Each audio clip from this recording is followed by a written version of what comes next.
माँ जी, चंदू चिड़े की उम्र शादी की हो गई है। अब आप उसकी शादी कर भी दें, आखिर क्या उसे बुढ़ा करोगी?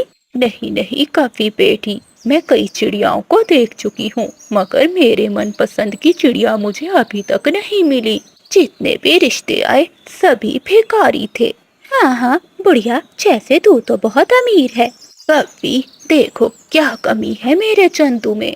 चांद जैसा मुखड़ा है, नौकरी करता है, घर का क्या है, कभी ना कभी तो बन ही जाएगा। बस मैं तो बहुत अमीर बहू लाऊंगी। ये बुढ़िया तो बहुत लालची है, लगता है मेरी दाल गल जाएगी। अब क्या सोचने लगी तू? माँ जी, मेरी नजर में एक रिश्ता है, बहुत अमीर चिड़िया है और दिखने में बहुत सुंदर। अगर आप कहो तो मैं बात चलाऊं? हाँ हाँ, इसमें पूछने वाली कौन सी बात है, चलाओ बात। लेकिन माँ जी, इसमें मेरा क्या फायदा होगा? आपको तो भर भर कर दहेज मिलेगा। साफ साफ बता, तू कहना क्या चाहती है? माँ जी, मैं रिश्ता एक ही शर्त पर कराऊंगी, अगर मुझे सोने के झुमके मिलेंगे। हाँ हाँ ले लेना, पहले रिश्ता तो करा। तो फिर ठीक है, कल तैयार रहना, हम उस चिड़िया के जंगल में जाएंगे। ऐसे बातें करते हुए वो बूढ़ी चिड़िया अपने घर चली जाती है। वो बिजली कवि की बातों से बहुत खुश थी। इधर बिजली कवि एक गरीब चिड़िया की माँ को फोन करती है। माँ जी, आपका काम बन गया, मेरी नजर में बहुत सुंदर चिड़ा है। आपकी बेटी की शादी समझो पक्की। बिजली, वो ज्यादा अमीर तो नहीं है, उन्हें बता दिया है ना कि हम गरीब पक्षी हैं। हाँ हाँ माँ जी, मैंने उन्हें सब बता दिया है, उन्हें आपकी गरीबी से कोई फर्क नहीं पड़ता। मैं कल लड़के की माँ को लेकर आपके घर आऊंगी, आप मानो को लेकर बाहर आ जाना, घर दिखाना ठीक नहीं रहेगा। लेकिन बिजली बेटी, अगर वो हमारे घर आ जाते तो घर भी देख लेते। नहीं नहीं माँ जी, उन्हें आपके घर से कोई मतलब नहीं, बस उन्होंने आपकी बेटी को देखना है। ऐसे रात हो जाती है और बिजली कवि अपने घर में सो जाती है। अगले दिन बिजली कवि और चंदू चिड़िया की माँ सच धज कर चिड़िया के जंगल में चली जाती हैं। मानो चिड़िया अपनी माँ के साथ नदी के पास आई हुई थी। बिजली, कहाँ है चिड़िया का घर? मुझे तो यहाँ कुछ भी दिखाई नहीं दे रहा। माँ जी, हम चिड़िया के घर नहीं बल्कि नदी के पास जा रहे हैं। अमीर लोग बाहर ही देखते हैं। क्या अमीर पक्षी ऐसा करते हैं? मुझे तो नहीं मालूम था। हाय हाय माँ जी, चलिए आप अमीर घर में रिश्ता करने, लेकिन जानकारी तो आपको जरा भी नहीं। फिर वो दोनों नदी पर चली जाती हैं। सामने मानो चिड़िया अपनी माँ के साथ बैठी हुई थी। देख लो माँ जी, कितनी सुंदर है ये चिड़िया, जो पूछना है पूछ लो। लेकिन याद रखना, दहेज का ना पूछना, मैंने सारी बात कर ली है। चिड़िया बेटी, क्या तुम पढ़ी लिखी हो? जी जी माँ जी, मैं अपने जंगल के स्कूल में सबसे पहले नंबर पर आती थी। ये तो बहुत अच्छी बात है। बेटी, क्या तुझे खाना बनाना आता है? हाँ माँ जी। हाँ बहन जी, मेरी बेटी को सब कुछ बनाना आता है। मेरी बेटी भोजन बहुत स्वादिष्ट बनाती है। बस बस बहन जी, मुझे और क्या चाहिए? काफी बेटी, मुझे ये चिड़िया पसंद है।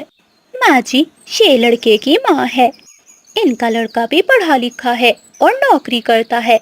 ये रही चंदू चिड़े की तस्वीर। मानो चिड़िया की माँ को चिड़ा बहुत पसंद आता है और वो रिश्ते के लिए मान जाती है। तो ठीक है बहन जी, हम कल ही बारात लेकर आ जाएंगे। ऐसे दोनों मामा चिड़िया बहुत खुश थी और वो अपने अपने घरों को चली जाती है।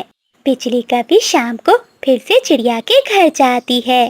देखिए माँ जी, वैसे तो चिड़े की माँ बहुत अच्छी है, लेकिन अमीर होने का एक नुकसान है, वो दहेज में कुछ भी नहीं चाहती।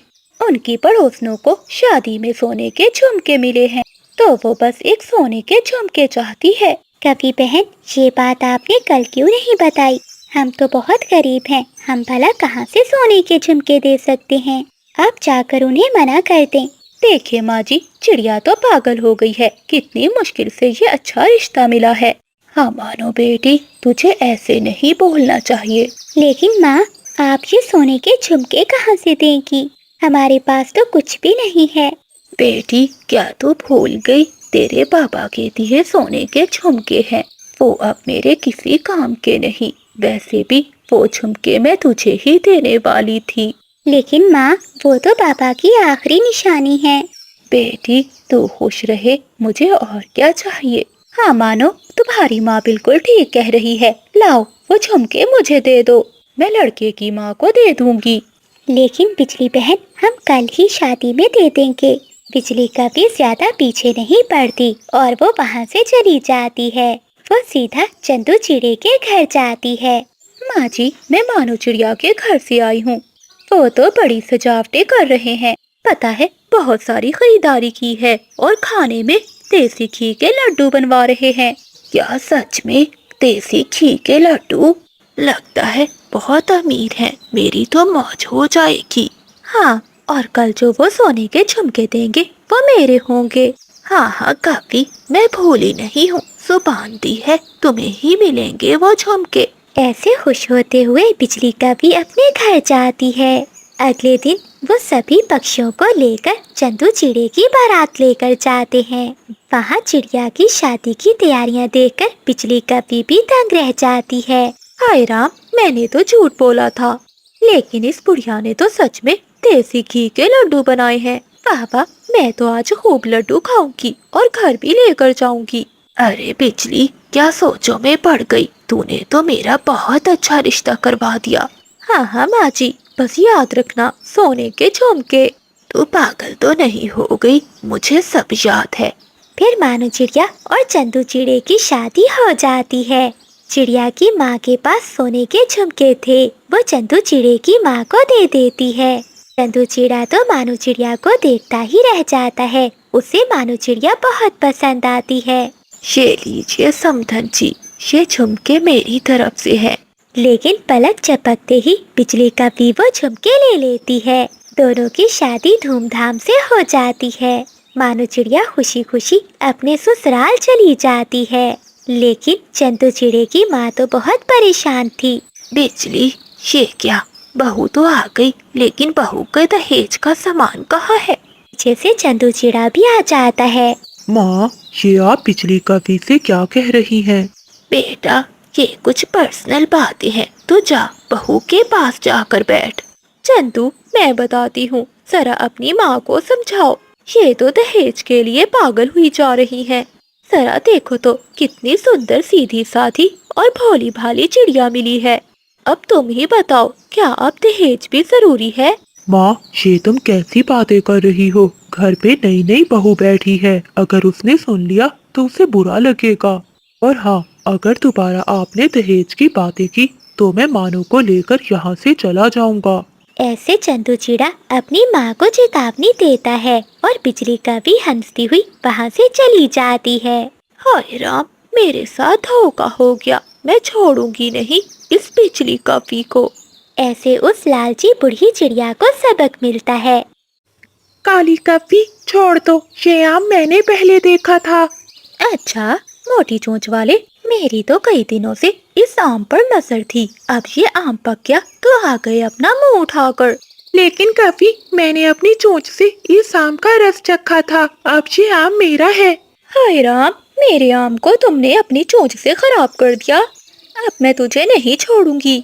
बिजली कपी और चीकू तोता आपस में लड़ने लगते हैं। तभी वो आम टूटता है और पेड़ से नीचे गिर जाता है।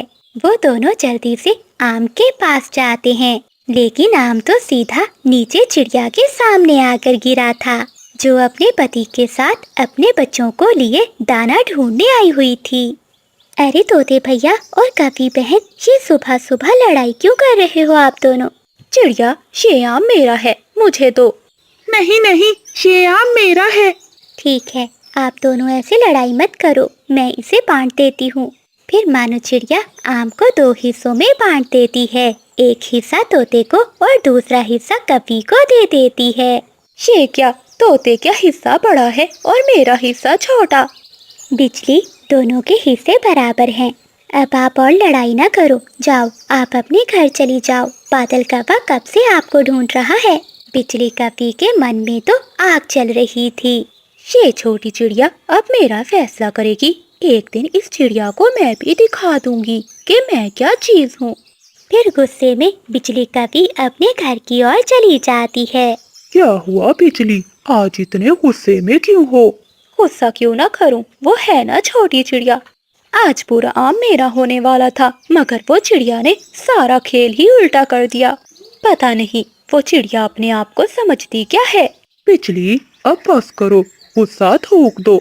तुम चिंता नहीं करो, देखना हम उससे जरूर बदला लेंगे। ऐसे ही कुछ दिन बीत जाते हैं। मानो चिड़िया हर सुबह अपने बच्चों को लेकर जंगल में दाना लेने जाती थी, जबकि चंदू चिड़ा लकड़हारे पक्षी के पास मजदूरी किया करता था। कुछ दिनों बाद जंगल में बहुत जोरों की बारिशें शुरू हो जाती हैं। जंगल के सभी पक्षी बारिशों के दिन अपने अपने घरों में ही गुजारते हैं, क्योंकि उन सभी ने अपने लिए पहले ही दाना जमा कर रखा था। लेकिन बिजली कपी और बादल कपी ने अपने घर में दाना जमा नहीं किया था, इसलिए वो कभी किसी पक्षी के घर तो कभी किसी पक्षी के घर चोरियां करते। ऐसे बारिशों के दिन भी गुजर जाते हैं। बारिशों के बाद मानो चिड़िया अपने बच्चों को लेकर जंगल से दाना ढूंढने जाती है। मानो चिड़िया और उसके बच्चे मैदान से दाना चुग रहे थे। तभी चिड़िया की चोंच किसी सख्त चीज से टकराती है। बच्चों इधर आओ, लगता है जमीन के नीचे कुछ है। फिर मानो चिड़िया और उसके दोनों बच्चे मिलकर वहाँ से जमीन को खोदते हैं। उन्हें जमीन के अंदर से एक संदूक मिलता है। बच्चों, ये तो बहुत पुराना संदूक लग रहा है, इसमें क्या हो सकता है? मम्मा, हो सकता है कोई खजाना हो। हाँ मीना बेटी, चलो खोलकर देखते हैं। फिर मानो चिड़िया उस संदूक को खोलती है। संदूक के अंदर तो सोने के सिक्के थे और एक पुराना पंख भी पड़ा हुआ था। बच्चों, इस संदूक में तो खजाना है। मम्मा, क्या हम अमीर हो गए हैं? नहीं बच्चों, ये खजाना हमारा नहीं है, लगता है किसी की अमानत है। हम इस संदूक से कुछ भी नहीं लेंगे और जिसका ये संदूक है हमें उसे लौटाना होगा। वहीं पेड़ के पीछे कौवा और कवि छुपे सब कुछ देख रहे थे। देखा बिजली, तुम्हारा बदला लेने का समय आ गया है।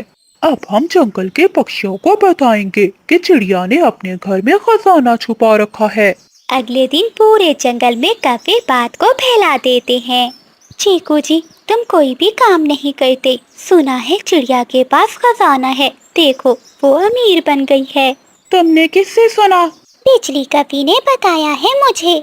मुझे तो लगता है कि वो कभी झूठ बोल रही होगी। एक नंबर की झूठी है वो काली कभी।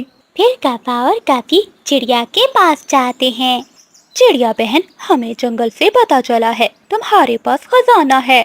हाँ बिजली, खजाना तो है, लेकिन वो मेरा नहीं है, किसी की अमानत है। अरे चिड़िया बहन, छोड़ो, तुम भी किन बातों में पड़ गई। अगर तुम चाहो तो हम तुम्हारी मदद कर सकते हैं। तुम ऐसा करो, आधा खजाना हमें दे दो और आधा तुम रख लो। अब न जाने वो खजाना किसका होगा, किसी सदियों पुराना ही होगा। नहीं कवो, ये खजाना हमारा नहीं है, ये अमानत है। जब तक ये संदूक इसके असल मालिक को ना मिले, मैं इसे पंख नहीं लगाऊंगी। हो। चिड़िया, ऐसी ईमानदारी से कभी किसी का पेट भरा है? तुम बहुत ज्यादा हो, इसीलिए कभी अमीर नहीं बनोगी। हाँ बादल, देखना ये चिड़िया अपनी नेकी के चक्कर में सब कुछ खो देगी। अब तो जंगल के सभी पक्षी चिड़िया के पास वो खजाना लेने आते हैं। मानो चिड़िया बहुत परेशान हो जाती है, मगर वो किसी की भी परवाह नहीं करती। वो संदूक उठाती है और सीधा महारानी चील के महल में जाती है। महारानी जी, ये खजाना मुझे जमीन से मिला है। मैंने इस खजाने में से कुछ भी नहीं लिया। मैं ये अमानत समझकर आपके पास लेकर आई हूँ, ताकि फैसला हो सके इसका मालिक कौन है। अच्छा, दिखाओ तो इस संदूक में है क्या? मानो चिड़िया जब संदूक खोलती है तो अंदर पंख चमकने लगता है। ये देखकर चील महारानी की आंखों में आंसू आ जाते हैं। ये पंख तो मेरे पिताजी का है, जो बहुत अरसा पहले पास के उल्लुओं से मुकाबला करने के लिए इस जंगल से गए थे। ये खजाना शाही खजाना है। मैंने इसे बहुत तलाश किया, लेकिन चिड़िया आज तुम्हारी ईमानदारी से मुझे वापस मिल गया। चिड़िया, तुम सच में बहुत अच्छी हो। आज से ये खजाना तुम्हारा हुआ और मुझे मेरे पिता की निशानी मिल गई। महारानी चील जी, मुझे ये खजाना नहीं चाहिए। मैं चाहती हूँ कि जंगल में एक नया तालाब बनवाया जाए जहाँ जंगल के सभी पक्षी पानी पी सकें। ये सुनते ही जंगल के सभी पक्षी बहुत खुश हो जाते हैं। कौवा और कवि बहुत शर्मिंदा थे। चिड़िया बहन, हमें माफ कर दो, हमसे गलती हो गई। तुमने हम सब पक्षियों का भला सोचा और हम सिर्फ अपना ही सोच रहे थे। मानो चिड़िया ने बहुत मेहनत करके अपने खेत में आलू की फसल उगाई थी। कोई भी पक्षी चिड़िया की आलू की फसल को देखता तो बस देखता ही रह जाता, क्योंकि चिड़िया की फसल बहुत अच्छी हुई थी। कबूतर, ये आलू की फसल तो बहुत अच्छी है, ये किसने उगाई? कौवे, ये खेत चिड़िया का है, वही यहाँ पर खेती करती है, मैंने उसे कई बार देखा है, मानो बहुत मेहनती है। ऐसा कहते हुए कबूतर वहाँ से चला जाता है। बादल जी, ये आलू जिसके भी हो, बस तुम तोड़ लो। मेरा आज आलू की चिप्स खाने को बहुत मन कर रहा है। फिर बादल कौवा बिजली कवि के कहने पर खेत में से आलू निकाल लेता है और वहाँ से दोनों पति पत्नी चले जाते हैं। मम्मा, आज आप हमारे लिए दाना लेने दूर ना जाएं। बाहर का मौसम बहुत खराब हो रहा है। मीना बेटी, आप चिंता नहीं करो, मेरी अब आलू की फसल तैयार हो गई है। मुझे दाना लेने जाने की कोई जरूरत नहीं है। ठीक है मम्मा, फिर तो मैं भी आपके साथ जाऊंगी। मुझे भी आलू देखने का बहुत शौक है। फिर वो दोनों माँ बेटी अपने घर से निकल जाती हैं और अपने खेत में पहुँच जाती हैं। अरे ये क्या मीना बेटी, लगता है किसी ने मेरे खेत में से आलू चुराए हैं, क्योंकि मैंने तो अभी तक आलूओं को पंख नहीं लगाया। मम्मा, आपने आलू उगाने में बहुत मेहनत की है। हम किसी को ऐसे अपने आलू नहीं चुराने देंगे। हम दोनों बारी बारी अपने खेत की रखवाली करेंगे। ठीक है मीना बेटी, मैं घर जाकर आपके लिए भोजन बनाती हूँ, तब तक आप खेत की रखवाली करो। फिर मानो चिड़िया खेत से कुछ आलू निकालती है और टोकरी भरकर घर ले जाती है। पति जी, चिड़िया के आलू की चिप्स कितनी मजे की बनी थी। आज तो मेरा आलू वाले पकोड़े खाने को मन कर रहा है। बस इतनी सी बात, पकोड़े खाने का तो मेरा भी बहुत मन कर रहा है। तुम चूल्हे में आग जलाओ, मैं अभी आलू लेकर आता हूँ। ऐसे बादल कौवा अपनी टोकरी उठाता है और खेत में से आलू लेने चला जाता है। जंगल में बारिश होने लगती है। चिड़िया अपने खेत में बैठी रखवाली कर रही थी। लगता है अब से आलू चुराना बंद। ये चिड़िया तो यहाँ रखवाली कर रही है, जाकर बिजली को बताना होगा। फिर बादल कौवा वापस अपने घर जाता है और वो अपनी पत्नी को सारी बात बताता है। अच्छा, तो छोटी चिड़िया इतनी चालाक हो गई है कि अब खेत पर पहरा देगी। लेकिन मैं भी बिजली हूँ, आलू के पकोड़े तो खाकर ही रहूंगी। तुम चलो मेरे साथ। बारिश भी रुक जाती है। बिजली कवि बादल कौवा दोनों चिड़िया के पास जाते हैं, लेकिन बादल कौवा पेड़ के पीछे छुप जाता है, जबकि बिजली कवि चिड़िया से बात करती है। चिड़िया बहन, तुम यहाँ बैठी क्या कर रही हो? तुम्हारा घर तो पेड़ से नीचे गिर गया है। तुम्हारे बच्चों को बहुत चोट आई है, जल्दी से चलो। क्या ये तुम क्या कह रही हो बिजली? मेरे बच्चों को चोट आई है? बिजली की बात सुनते ही चिड़िया रोती हुई वहाँ से चली जाती है।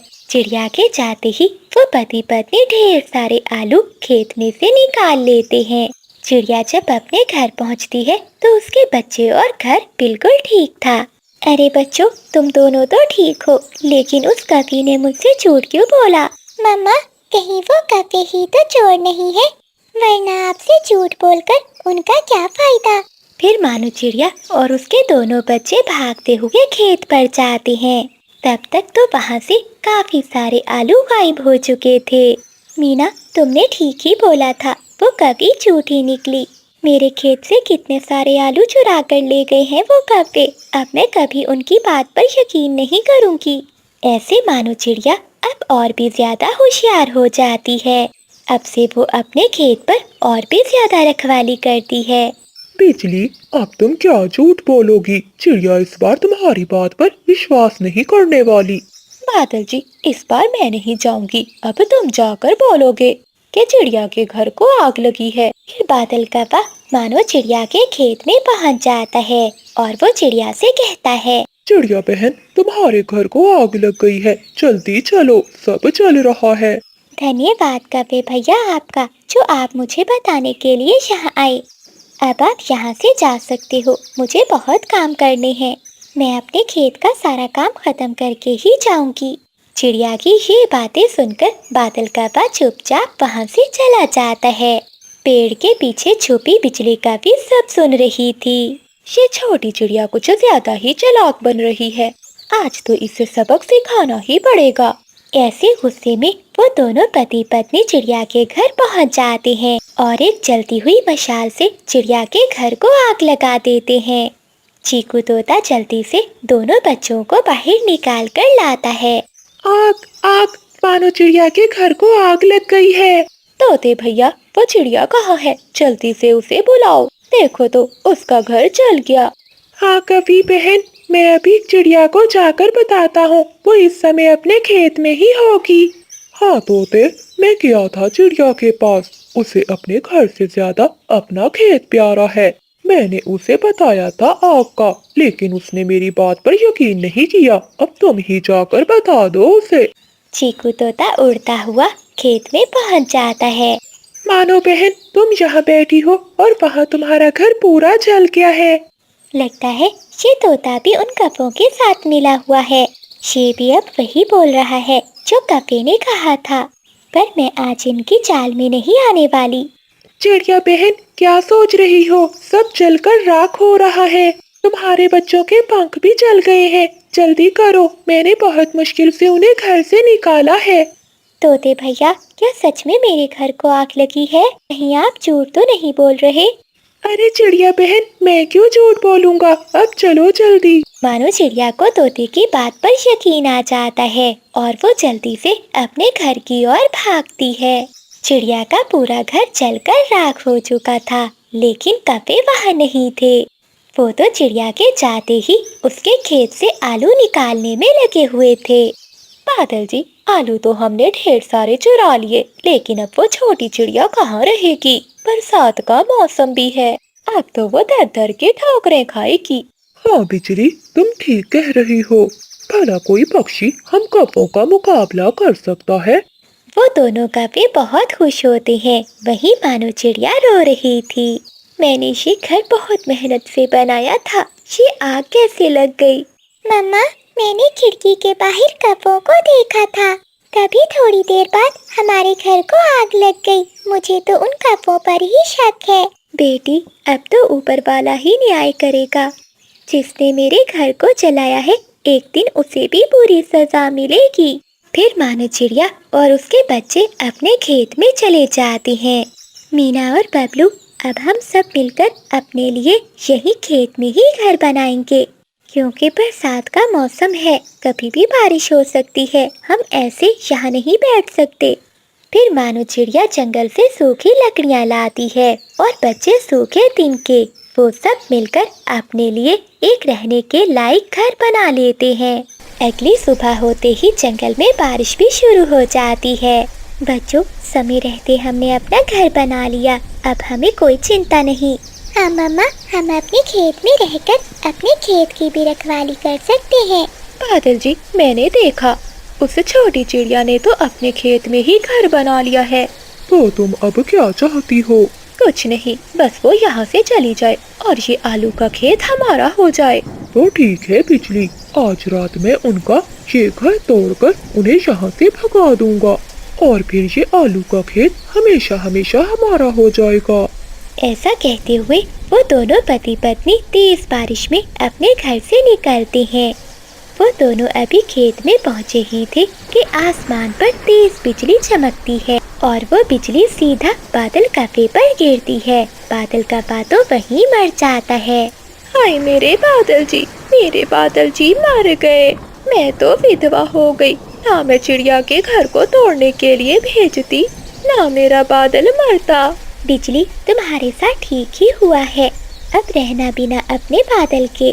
तुम्हें तो अपने किए की बहुत अच्छी सजा मिली है। ऐसे बिजली का भी रोती रह जाती है और सारी जिंदगी अकेले ही बिताती है।